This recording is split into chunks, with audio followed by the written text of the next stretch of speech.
All right, fantasy football season is back. If you are a fantasy football player, when it comes to playing the game, have you been chasing perfection? No, not perfection as having an undefeated season, but perfection meaning having the perfect fantasy football league. But question is, how does one do that, and who has the actual answers? Well, New York Post sports editor Drew Loftus, he believes that he has the answers. He wrote a column recently that's titled Engineering the Perfect Fantasy Football League. You see Drew right here on the screen. Drew joins me now to discuss. Drew, how are you doing, man? I'm okay. How are you, Dexter? I'm doing good, man. I'm doing good. I'm really excited. I was telling you this before we started recording that I read your article and I found it so fascinating because sometimes in setting up a league, people can disagree on many things with how a league should be engineered. You, when you read your article, you get this thing. You're not a fan of points per reception scoring. Why is eliminating PPR scoring necessary for a perfect fantasy football league? Yeah, there's so many reasons why PPR is bad that it takes a minute to go through them. So I'm going to try to talk real fast here. So first, it was born out of a terrible idea when running backs were dominating fantasy football drafts in the early 2000s. They wanted to equalize the value, give wide receivers more value, so they just randomly picked a stat. Turns out it was points per reception, and they assigned that now as a scoring category. So now wide receivers had more value. Your drafts had more wide receivers at the top, and that was the fix. And then the fix didn't go away when football started to change. Running back bell cow offenses started to fade away. You started seeing more committees, less really fantasy dominant running backs. You see a big shift in how NFL offenses operate. You see more passing. You've got the vast majority of the league now is pass first rather than run first, which is completely flipped from just 20 years ago when the PPR stuff started.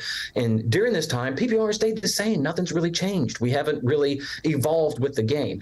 And because I like to see accomplishments on the football field represented in fantasy football scoring, and receptions don't change anything in regular football. A yard gain is a yard gain whether you're carrying the ball or catching the ball. So if you're scoring for pass, scoring for carries, and that doesn't make sense because it's just it gets way too heavy to running backs. So you just eliminate it. So it's hard to eliminate, though, because it provides points. People like points. Points are fun, and they're going to chase points. So if you're going to make the argument, get rid of PPR, you're going to have a replacement there to sort of come up with new points in place of these PPR points. So the idea I like is for first downs converted. If you score every time somebody gets a first down instead of a reception, then you're representing points that are actually happening on a football field. In terms of how many points it represents, it's equatable to half-point PPR, so it's not as much as full point, but it gives you something, and it's like I say, it's more football in your fantasy football, and that's something I can always get behind. Yeah, I can get behind that too. And the thing I think that's shocking is just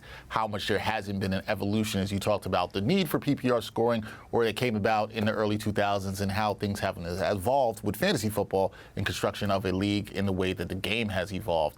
And speaking of construction, roster construction. It's another thing that people can quibble over. So what's the best roster construction for your fantasy football league? How do you like to do it? Well, this is even a byproduct of how they might have addressed the PPR situation initially, is to change rosters, come up with a third wide receiver. That's a way to give wide receivers more value than they had in the basic, 2-and-2 leagues back in the when fantasy started in the early 2000s. And you've seen that come around a little bit. You see more 3 wide receiver leagues. You see flex spots that help that out.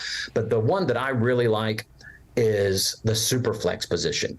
And so this violates my football and football rule. So I admit I am being a little hypocritical here, but the problem I have with the regular fantasy football roster setup is quarterbacks are tremendously undervalued. You can create a championship roster by waiting till the later rounds to draft a quarterback. You can still get Aaron Rodgers really late, 10th round this year. And it's not Patrick Mahomes, but with the stuff you can get earlier in the draft at the harder to gain positions like running back and wide receiver, the way you can stop up on those earlier in the draft is if you wait a little while before you get your quarterback, and you still get one of those quarterbacks at the end that can do really well, like a Rodgers. I really like Trevor Lawrence this year. Deshaun Watson's one that I'm willing to risk on later in the draft. Even Kirk Cousins, those type of guys. I would rather spend a 9th and 10th pick, get me 2 quarterbacks, platoon those throughout the year, and then rely on one at the top of the draft. That's the problem with regular drafting. A Superflex solves that because it gives you the opportunity to start a second quarterback. So it puts the quarterback value right up there, rivaling the running backs and and the wide receivers, if not more.